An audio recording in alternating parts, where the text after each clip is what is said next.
স্থান দাও তুমি তোমার চরণ পরে, এমনি ভাবে করে যদি রাবণ শিবের স্তবন, কৈলাসেতে কাঁপিয়া উঠল অটলের আসন। অটল যার আসন টলে উঠেছে।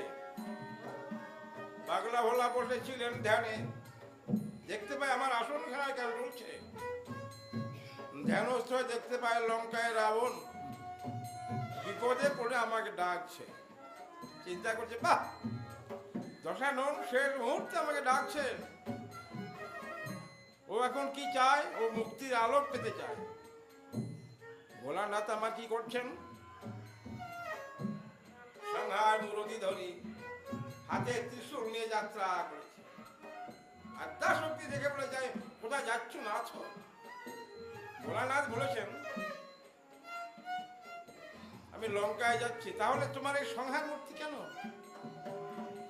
বলে, মনে হয় রাবণ সংহার হবে। আদ্যা শক্তি বলেছে, তা কি করে হয়?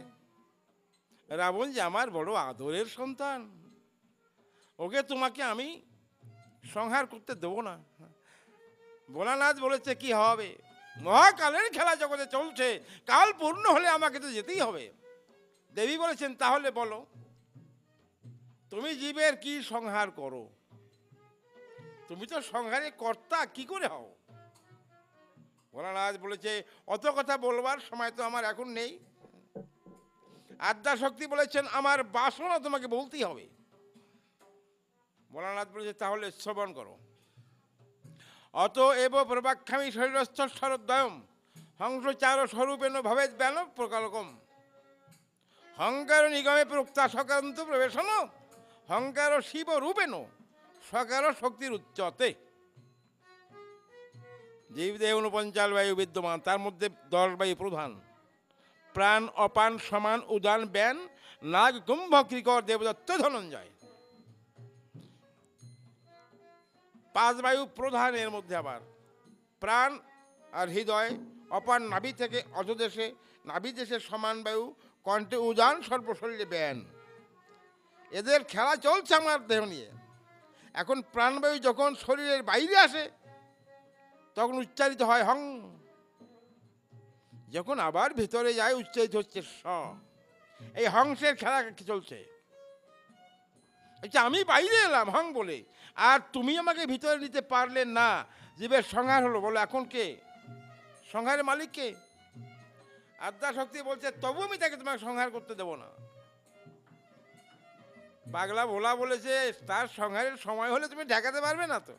দুইজনের মধ্যে খেলা চলছে, পাগলা পাগলির খেলা আরম্ভ হয়ে গেল। আদ্যা শক্তি সংহার করতে দেবে না, ভোলানাথ সংহার করবেন। সেই খেলাটা সেদিন চলেছে, আজও চলছে। মহামায়া তার মোহমায়ার আবেষ্টন জীবকে বেঁধে রাখতে চায়, গুরু সত্তা তাকে মুক্তি দিতে চায়।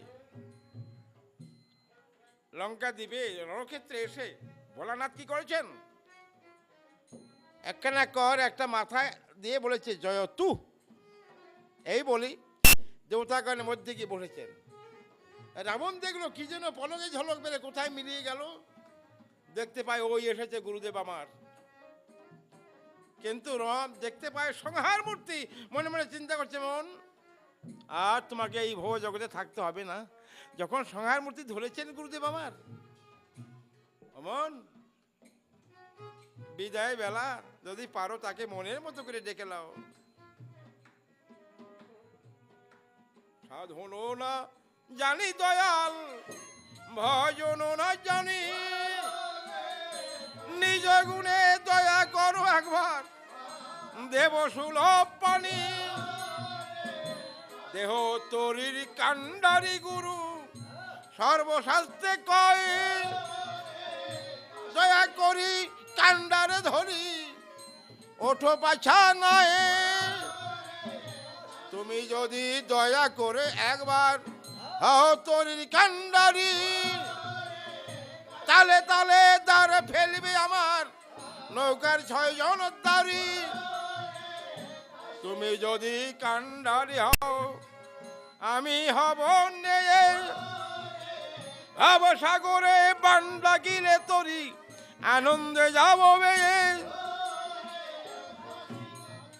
দশাননে স্তব শ্রবণ করি ভোলানাথ টলমল টলমল করে কাঁপছেন। রামচন্দ্রের অবস্থা ততোধিক। রাম কি করলেন? রথ পরে ধনুর্বাণ রেখে রাবণের দিকে যাচ্ছে। বাহু দুখানা প্রসারিত করি। সীতায় কার্য নাই রে আমার, মিতায় কার্য নাই। আয় রে ভক্ত তোকে বুকে করে সধামেতে যাই। সেই গ্রন্থে লিখেছেন। ডেকেছে কাকে? গুরুদেবকে। ক্রীড়া করছে কে? রাম। দেখেছেন কি তাৎপর্য? গুরু কৃষ্ণ রূপ হয় শাস্ত্রের প্রমাণে, গুরু রূপেই কৃষ্ণ ক্রীড়া করেন ভক্তগণে। এদিকে বিভীষণ ডেকে বলে, যাও, কোথায় যাচ্ছ তুমি? রামচন্দ্র বলেছে, কেন? ওই যে আমার ভক্ত আমাকে ডাকছে। বিভীষণ বলেছে, তো ও যে শিবকে ডাকছেন। রাম বলছেন, শিব আর আমি এক নই। এখানে মিলে গেছে।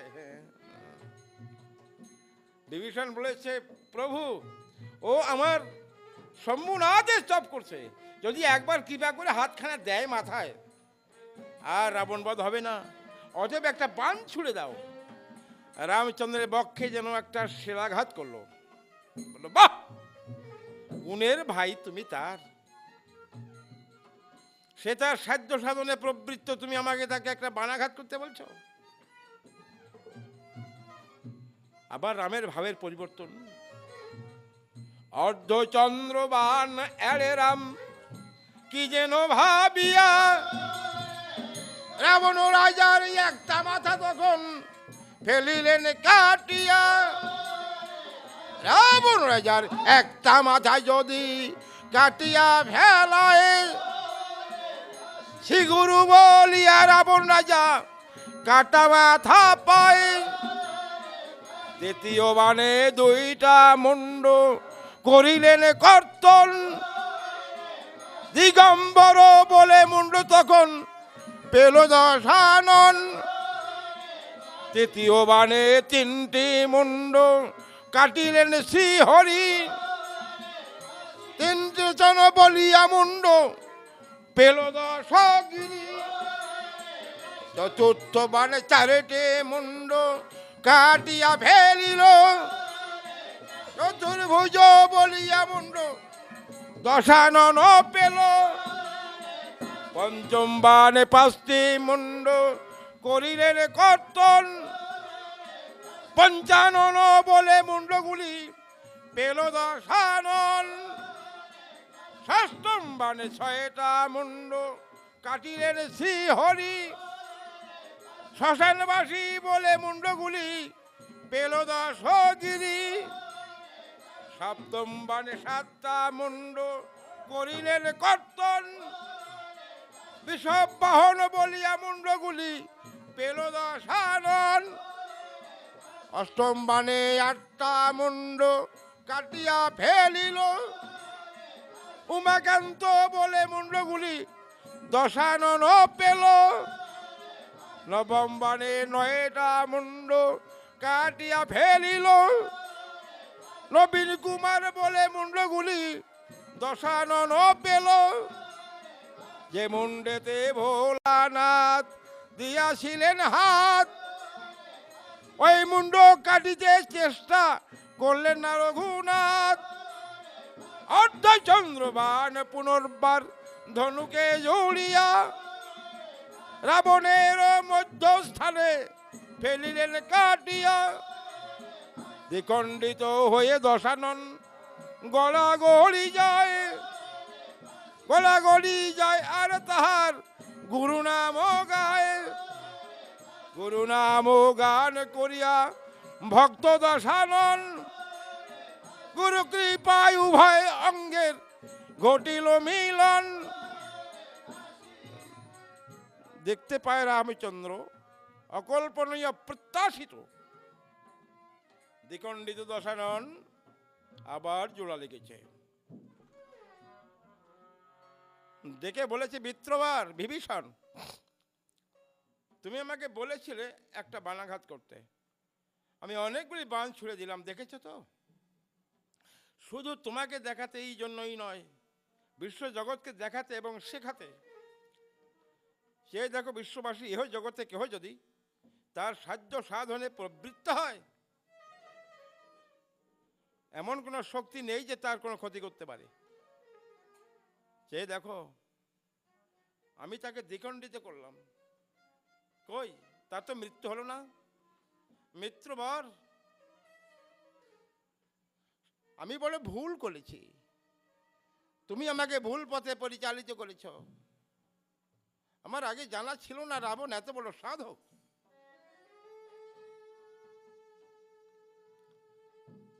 যাকে দ্বিখণ্ডিত করলে মৃত্যু হয় না, শুধু তাই নয়, যার যোগ ভাঙে না, ওর দেহখানা তো বিয়োগ বর্জিত, ওর বিয়োগ বর্জিত তনু, ওর মৃত্যু চিন্তা করা বড় মূর্খতা।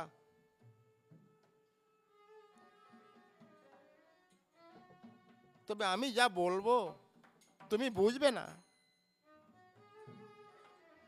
তুমি যদিও মহাজ্ঞানী, তবু তুমি বুঝবে না, কারণ তুমি আমার কথাটা বুঝতে পারতে যদি তুমি রাবণ রাজার ছোট ভাই না হয়ে বড় ভাই হতে।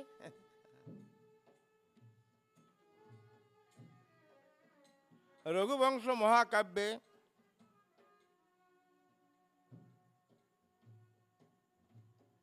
কবি কালিদাস বলেছেন, বড়র বৈশিষ্ট্য কি? কবি কালিদাস লিখেছেন, কনিষ্ঠ ভাই বোনদের শত অমার্জনীয় অপরাধ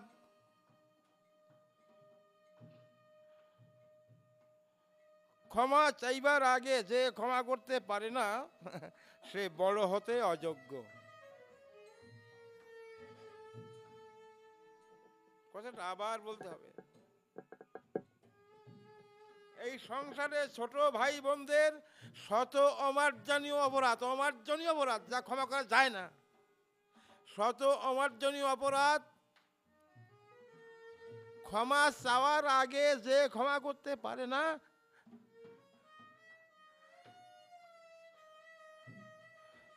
সে বড় হতে অযোগ্য।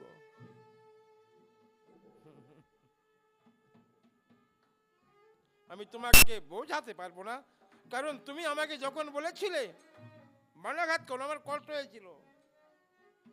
তুমি যে রাবণ রাজার ছোট ভাই, তুমি যদি তার বড় ভাই হতে আমাকে ওই বুদ্ধি দিতে পারতে না। আমার ভয় হচ্ছে, কয়েকটা দিন আগে আমার লক্ষণকে লক্ষ্য করি রাবণ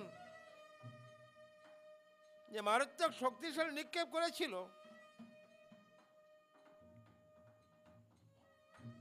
হনুমানের মতো বান্ধব ছিল বলেই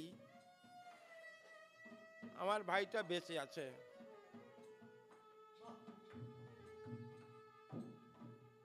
যদি কোনো রকমে আমি আমার ভাইকে হারাই, আমি তোমাকে বোঝাতে পারবো না লক্ষণ আমার কেমন ভাই। দেশে দেশে কলত্রাণী, দেশে দেশে চ বান্ধবা, তন্তু দেশে ন পশ্যামি যত্র ভ্রাতা সহদর। বাল্মীকি শ্লোক। যে কোনো অবস্থায়, যে কোনো সময়, যে কোনো দেশ থেকে একটা কলত্র মানে স্ত্রী গ্রহণ করা যায়। দেশে দেশে চ বান্ধবা, যদি অর্থ থাকে বান্ধবের অভাব নাই। তন্তু দেশে ন পশ্যামি যত্র ভ্রাতা সহদর। এই জগতে এমন কোনো জায়গা নেই, তন্তু দেশ এমন কোনো জায়গা নেই যদি কোনো অভাগা তার ভাইকে হারায়।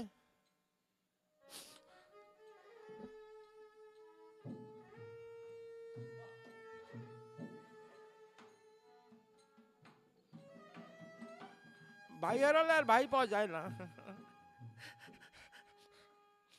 আমার মন বলছে কোন অশুভ লগ্নে পৃথিবীতে এসেছিল সীতা, ওকে আমি উদ্ধার করতে পারবো না। তবু আমি আমার বুকের লক্ষণকে বুকে করে দেশে যাই। অদূরে দাঁড়িয়ে লক্ষণ শুনছে আমার দাদা দেশে চলে যাবে।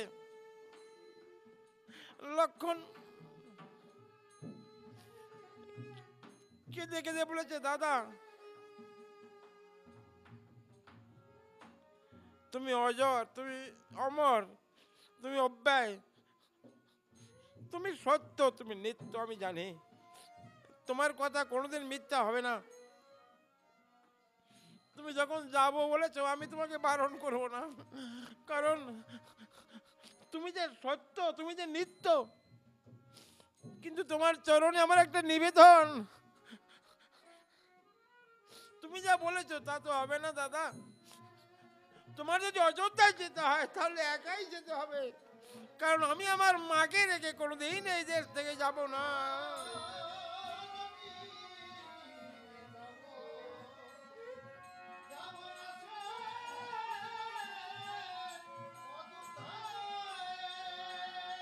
বাহ বাহ বাহ বাহ।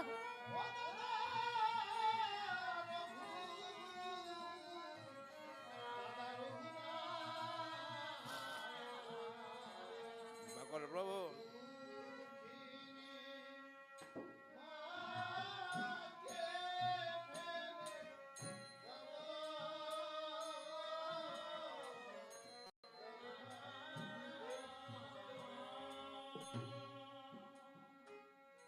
তুমি দেশে যাও গো দাদা, আমি যাব না।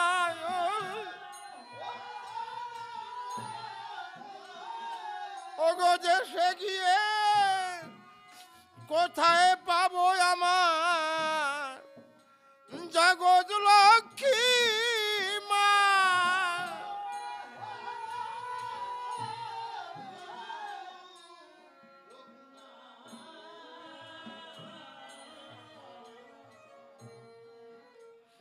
দাদা আমি তোমাকে বলিনি,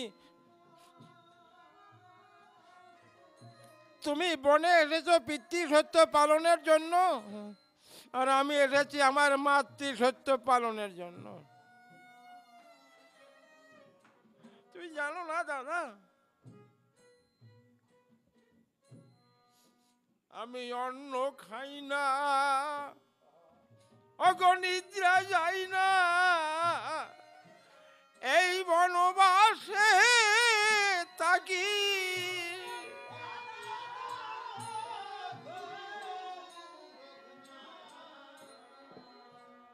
ক্ষুধার জ্বালা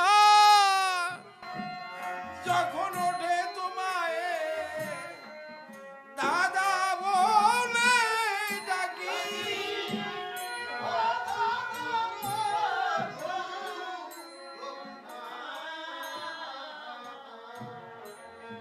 দাদা তুমি তো আমাকে বোঝালে এই জগতে নাকি ভাই হারালে আর ভাই পাওয়া যায় না, ভাইয়ের সঙ্গে কারো তুলনা হয় না। তুমি বললে আমাকে, বলো তো দাদা এই জগতে মা হারালে কি আর মা পাওয়া যায়?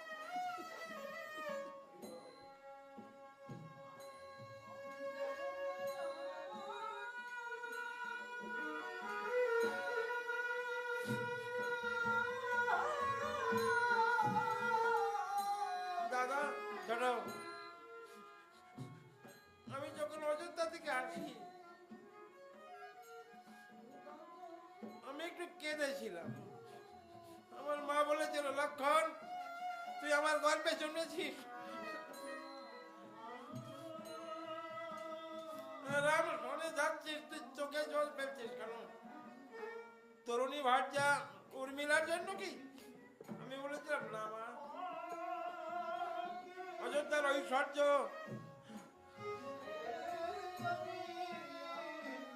তরুণী ভার্যা আমাকে কাঁদাতে পারেনি। ছোট তোমাকে যে আমি দেখতে পাবো না, এই 14টা বছর তোমাকে দেখতে পাবো না মা, আমি মা বলে কাকে ডাকবো? মা বলেছিল লক্ষণ, এখনো তোর জ্ঞানের অভাব, আমার কাছ থেকে জ্ঞান নিয়ে যাও। মা আমাকে জ্ঞান দিয়েছিল, কি বলেছিলেন? রাম দশরথ জ্ঞান মম জ্ঞান জনকাত ত্বজা বিপিনী অযোধ্যা জ্ঞানম গচ্ছপুত্র তথা সুখ। আজ থেকে মনে করিস রাম তোর দাদাই নয়, রাম তোর পিতার প্রতিমূর্তি, যার জন্য আমাদের ধর্মে সব দিন বড় ভাইকে পিতৃতুল্য মনে করে। রাম দশরথ জ্ঞান মম জ্ঞান জনকাত ত্বজা। এই হতভাগা, মামা বলিস ওই সীতার মধ্যে কি সুমিত্রা নেই? মামা কেন আমি জনকাত ত্বজা, আমার কথা ভাবিস, ওই সীতাকে আজ থেকে বিপিনে অযোধ্যা কেন, বিপিন অর্থে বন, যেখানে থাকবি মনে করি আমি অযোধ্যার চাইতে ভালো আছে, গচ্ছপুত্র তথা সুখ। আমার শ্রীমদ ভাগবত গীতায় ভগবান শ্রীকৃষ্ণ অর্জুনকে বলেছে যে সর্বাবস্থায় সুখী থাকে সে আমার অত্যন্ত প্রিয়। আমাদের বেদে লিখেছে পর দ্বারেষু মাতৃবৎ পর দ্রব্যসু লষ্টবৎ আত্মবৎ সর্বভূতেষু য পশ্চিত সপণ্ডিত। দাদা, সেই দিন থেকে আমি জানি, আমি আমার মাকে জানি, আমি আমার সুমিত্রা মাকে সঙ্গে এনেছি। আচ্ছা বলো তো, কেউ কোনোদিন কিছুর বিনিময়ে নিজের মাকে হারাতে পারে? আমি যাব না। রামচন্দ্র কেনে বলে লক্ষণ গুণের ভাই, ওরে তোর মা তো ভাই যেন আমি জন্মে জন্মে পাই।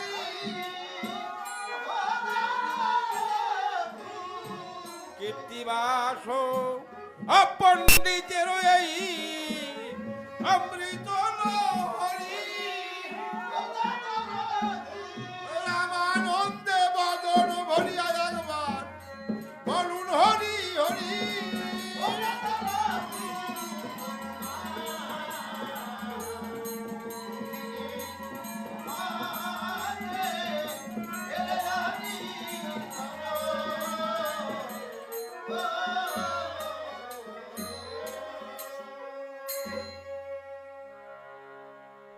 চিন্তামণি বিভীষণ কর্ণমণি গুণমণি চিন্তা কিসের তরে? অন্ত শুনো ভগবান রাবণের প্রাণান্তবান আছে রাবণের অন্তঃপুরে।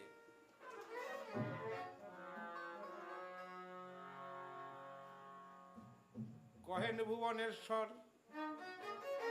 রাবণের ভবনেশ্বর, কার শক্তি আনে কোন জনে, ওরে গীতাঞ্জলি বিদ্যমান দাঁড়িয়ে কয় হনুমান ভগবান আমি এনে দেব চরণের গুণে।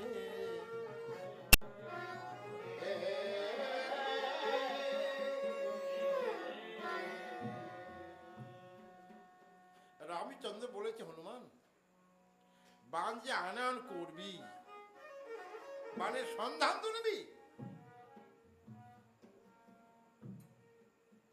বিভীষণ বলেছে আমার মন বলছে বানের সন্ধান একমাত্র রানী মন্দোদরী জানেন, কারণ দাদা গোকর্ণ পর্বতে সাধনা করি ব্রহ্মার নিকট থেকে মৃত্যুবান পেয়েছে। আমার দাদা একমাত্র ওই বানা খেতে মৃত্যু হবে।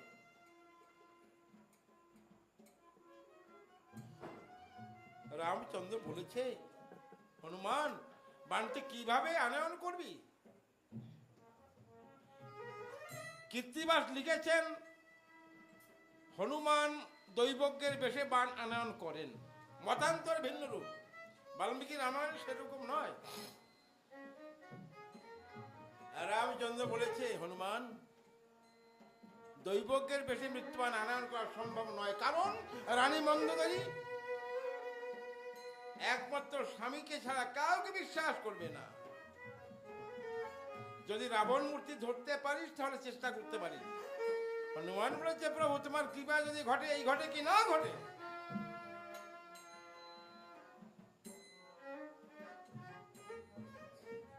তুমি আমাকে রাবণ সাজালেই তো আমি রাবণ হতে পারি। রামচন্দ্র বলেছেন, পরীক্ষা দে। হনুমান সারপ্য সাধনা আরম্ভ করল। সারপ্য সাধনা, এটাকে বলা হয় সারপ্য সাধনা। রাবণ মূর্তি ধ্যান করতে করতে হনুমান রাবণের আগে হয়ে যাচ্ছে। হনুমান বলছে, সাবধান বাবা সাবধান। হনুমান বলছে, প্রভু তুমি কি চিন্তা করছো? কিসের জন্য চিন্তা তুমি করো হে অনাথ নাথ? যোগেন্দ্র যে তোমায় যাবে হে জগৎ তাত। তোমার আজ্ঞা হলে রাম, আমি কি ব্রহ্মাণী মানি? কৈলার ভাঙিয়া আনি মানি না ভবানী মানি। বরুণকে ডুবাতে পারি জলে, বেঁধে রাখতে পারি পবনে বনে। জয় জয় রাম বলে আমি সদা জয়ী মরণে রণে। কটাক্ষিণীর বংশ করি সুরাসুর কিন্নরে নরে।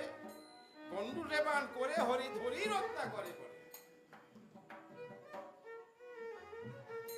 রামচন্দ্র বলছে, তবু বলি বাবা সাবধান। তাই হনুমান রামচরণে প্রণাম করি যাত্রা করি। তবে হে সতী ভাগবতবৃন্দ, রামায়ণ অত্যন্ত কঠিন গ্রন্থ। এটা কাব্য, মহাকাব্য। দেখেছেন রাবণ কত বড় জ্ঞানী, তার মৃত্যুবান তার কাছে আছে, ওখান থেকে আনয়ন করতে হবে। এটা যেমন বর্তমান যুগের বৈষ্ণব সাহিত্যের মধ্যে কিছু কিছু বলা আছে। ঠিক যেমন এই রাবণ সম্পর্কে ব্যাখ্যা করেছে কামরূপী রাবণ মন্দোদরীর নিকট থেকে তার মৃত্যুবান আনয়ন করতে হলে কি কি প্রয়োজন, এটা সম্পূর্ণ রহস্য তত্ত্ব। তাই উনি বলেছেন, বলি যে জন চতুর সোমেরু শিখর, সুতাতে গাছিতে পারে। বলি যে জন চতুর সোমেরু শিখর,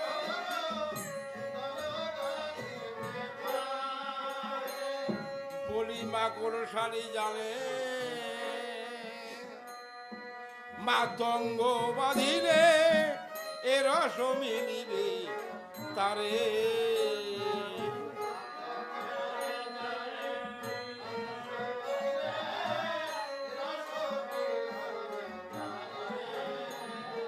মাকড়সার জালে মাতঙ্গ অর্থাৎ হাতি, তাকে বন্ধন করতে হবে। আবার কি বলছেন,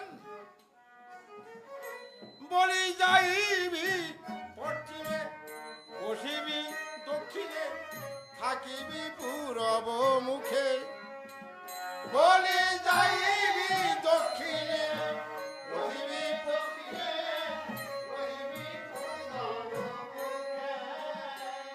আবার গোপন প্রীতি গোপনে সাধিবি, থাকিবি মনের সুখে।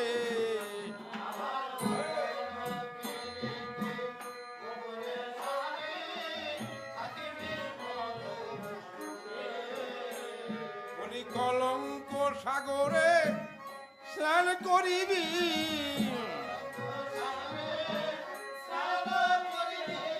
কলঙ্ক সাগরে স্নান করিবি।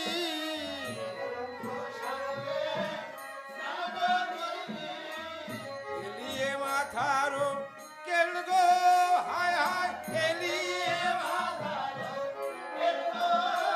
বলি সাঁতারো কাটিবি, নিরে না ভিজবি। সাঁতারো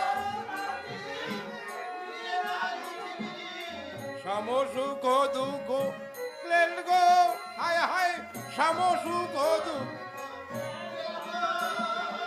বাসলি আদেশে দ্বিজ চণ্ডী দাসে, বাসলি আদেশে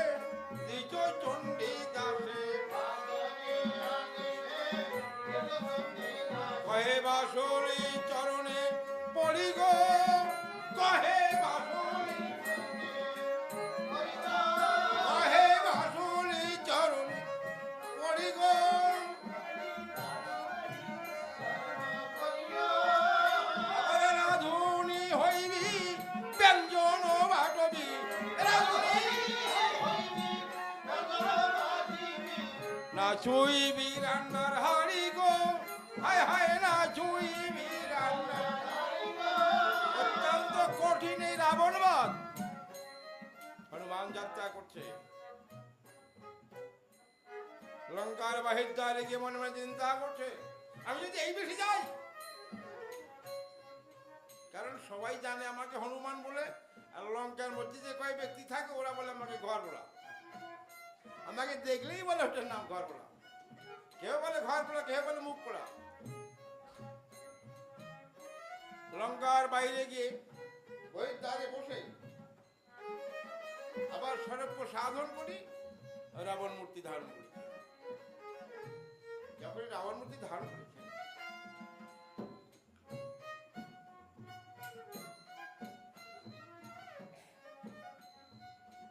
লঙ্কার বাহির দ্বার থেকে যখন ভিতর দ্বারে প্রবেশ করেছে, সবাই দেখতে পায় যে রাবণ এসে গেছে। রাবণ এলো, রাবণ এলো বলে যত তারি,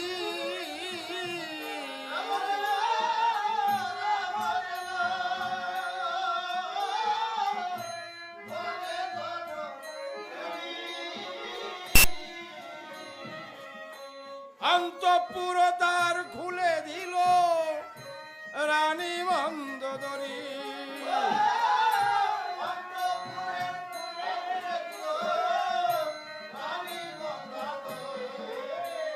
রানী মন্দোদরী দ্বার খুলে দিয়েছে, রাবণ বেশে হনুমান ভেতরে প্রবেশ করেছে। রানী মন্দোদরী বলেছে, কইলে ধন্য মালিনী, প্রভু এসেছে, আদর কর। সিংহাসন এনে দিয়েছে। রানী মন্দোদরী বলেছেন, প্রভু সিংহাসন উপবেশন করুন। হনুমান বিপদে পড়েছে, কারণ আকৃতি রাবণের, প্রকৃতি বানরের। কেন আসলে তো হনুমান সিংহাসনে বসা অভ্যাস নাই, কোনোদিন বসে না, ভয় করে। কি ভয়? ওখানে বসলে যদি পেছনটা সুড়সুড়ি ওঠে।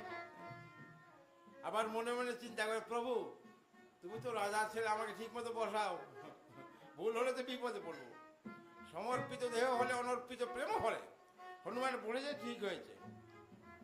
সিংহাসনে বসে হনুমান রাবণেরই বেশে হেঁটে হেঁটে মন্দোদরী বসল গা ঘেমে। হনুমান মনে মনে চিন্তা করবে, আরাম তো মন্দ না। যখনই মনেছে, ভেবেছে আরাম, দেহখানা হয়েছে তখন আরাম দুর্বল হয়ে যাচ্ছে। কারণ অহংকার, বন্ধু বলেছে, মন্দোদরী আজ আমি বড় বিপদে পড়ে এসেছি।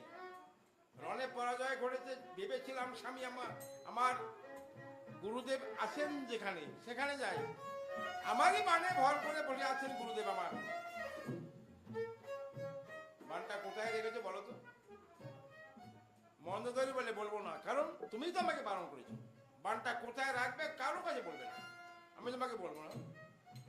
হনুমান মনে ভাবে, বলো যা ভাই বললাম, দেখি একটু লোক দেখে। হনুমান তখন বলেছে, আমি আজ একটা ঘোষণা করলাম, আমাকে যে সবার আগে মৃত্যুর সন্ধান দেবে, আমি আজ থেকে তাকে মুখ্যরানী করব। ধন্যবাণী বলে, স্বামী আমি বাড়ি শিবের ভোগ মন্দিরে স্ফটিকের স্তম্ভের মধ্যে মৃত্যুবান লুকানো। হনুমান মনে মনে ভাবে, হে বেটি, রাবণ তো মরতো না, তোর জন্য মর। একটা নূতন কৌশল বলে, মন্দোদরী তুমি তো একটু ব্যথা পেয়েছো, তুমি আজ থেকে তোমাকে সর্বত্র অগ্রাধিকার দিলাম, তুমি আগে থাকবে, আমি পিছনে যাবো, চলো ভোগ মন্দিরে যাই। কারণ ভোগ মন্দির কোথায় তা তো জানে না। রানী অগ্রভাগে চলেছে, হনুমান পেছনে। ভোগ মন্দিরে তার যখন এনেছে, বলছে এইবার দূরে যাও, কারণ এই নারী লোকের সঙ্গে থাকলে কোনো সাধন মতন হয় না, তোমার দূরে যাও। রানী বলেছে, আমি উল্টো কথা কেন বলবো, নারী ছাড়া কোনো সাধন হয় না। হনুমান বলেছে, একটা কাজ করো, তুই ওদেরকে দূরে যাও, তুমি তোমার আপন। একটু এই বলেছে, মন্দোদরী সবাইকে নিয়ে দূরে গেছে। এখন হনুমান একাকী, দেখতে পায় সম্মুখে স্তম্ভের মধ্যে একটা অস্পষ্ট দেখা যায় একটা বান। আমার জোর কর, বিলম্বে হয় গোল কর। বলেছে স্তম্ভ, বানটা আমাকে দাও, আমার প্রভুর বড় প্রয়োজন। স্তম্ভ জড় পদার্থ নেবার দেবার ক্ষমতা নেই, বিলম্বে হনুমানের রাগ হয়েছে, তাই স্তম্ভ লক্ষ্য করে সামনে পদাঘাত চূর্ণ বিচূর্ণ হয়েছে। স্তম্ভ দেখতে হয় ভেতরে ছোট একটা বান। বান দেখি মনে মনে ভাবে, বাহ, এই বানে হবে নাকি রাবণ বধ? হবে না, তো হতে পারে না। একটু বান, বানের মতোই না, বানের থাকে ক্রমশ অগ্রভাগ সরু, আর এর আগা একটা হাঁসের মতো। যাক, হতেও পারে, নিয়ে যাই, নিয়ে তো যাবো, একটু বান হাতে লাগে নাকি? হনুমান আমাকে পাঠাবে যেখানে একটা সাগর লঙ্ঘন করতে হবে, যেখানে একটা পর্বত আনতে হবে, এই ছোট কাজে আমাকে পাঠায় প্রভু, যাক এটাতে নিয়ে যাই। তাচ্ছিল্য ভারে বাহাতে তুলতে চেষ্টা করছে,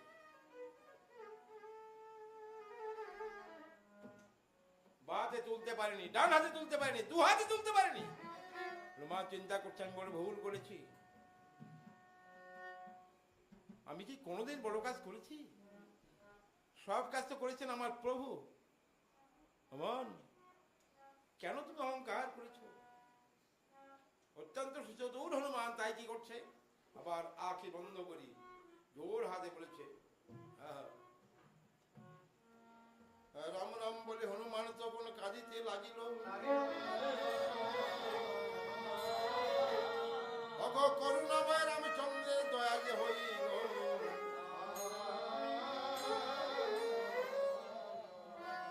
ব্রিজ মাঝে রামরূপ দেখিলেন হনুমান। তখনই তো মনে মনে সে হলো শক্তিমান।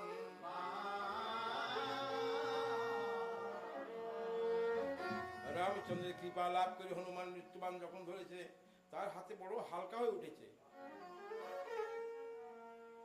তখন বান্টি করি বগলে, মুখে বলে জয় বগলে, করলি মা তুই কল্যাণী কল্যাণ।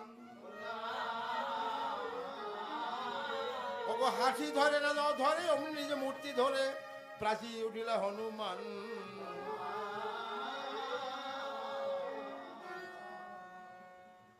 রমণীগণ দেখতে পায় ভোগ মন্দিরের মধ্যে গেল স্বামী, আর এখন বেরিয়ে আসলো সেই গর্ভরা বগলে মৃত্যুবান। তাই রানীগণ বলছে, দিদি উপায় নাই, কি যেন আজকে ঘটবে। হ্যাঁ, আজ যেন কি একটা ঘটবে, তাই দেখে বলেছে, ধন্যবাদ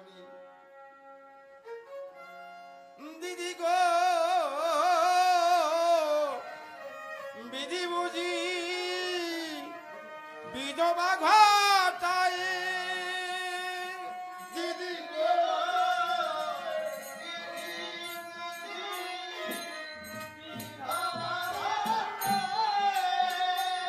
ওই দাগ ঘর পোড়া বেটা বুঝি পান লয়ে যায়। দিদি গো,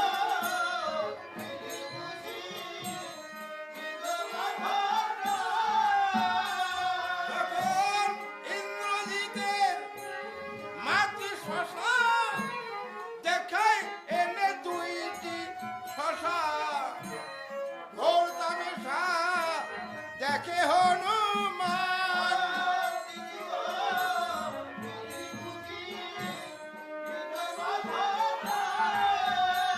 আবার শূর্পণখা সর্বনাশী দুটি দাড়িম্ব দেখায় আসি, যার জন্য যায় কনক লঙ্কা খান।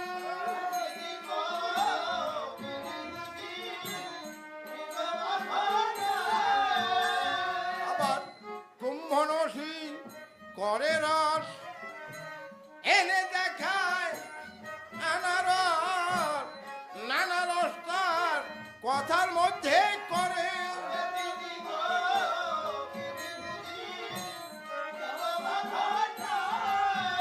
আবার অতি বেগে অতিকের বুন এনে দেখায় দুইটা বেগুন, ভাবে যদি আমার বেগুনে গুণ ধরে।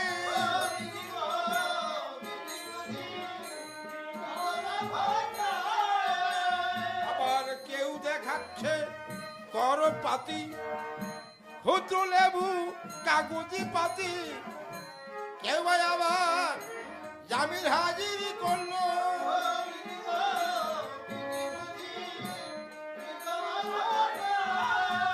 আবার কেউ দেখায় দুই বাঁধা কপি, ভাবে যদি বলে কপি কোন রূপী, এই রূপী ভুললেই হলো।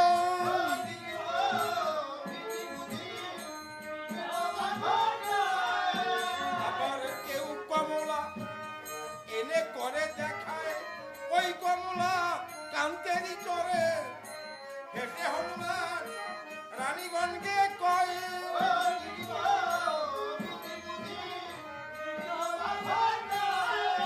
তোদের মিথ্যা ফলের আয়োজন, এই ফল কেবা করে ভোজন, ফলে আদি কিছু ভালো নয়।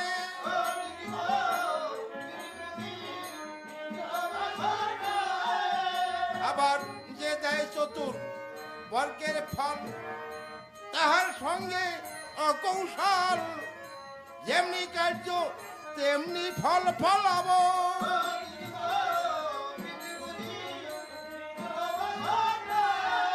ওরাবের জয় পতাকা সেদিন উড়িয়ে গিয়াছিলাম লঙ্কা পোড়াইয়ে, আজ আবার সবার কপাল পোড়াবো।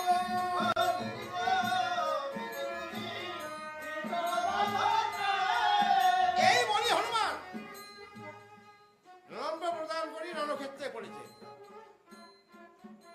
রাম করে বাণ অর্পণ করেছেন হনুমান। যখন অর্পণ করেছেন, রামচন্দ্র বাণটি পাবার সঙ্গে সঙ্গে রাবণকে লক্ষ্য করি ছুঁড়ে মেরেছে, বাণ মাঝপথে গিয়ে পড়েছে। হনুমান তৎক্ষণাৎ বাণটি এনে রাম করে অর্পণ করেছে। হনুমান চিন্তা করছে, বাণ একবার যদি রাবণ নিতে পারে আমরা আর উদ্ধার করতে পারবো না, কারণ আত্মা শক্তি বাণে ভর করেনি, তাই বাণ অচল।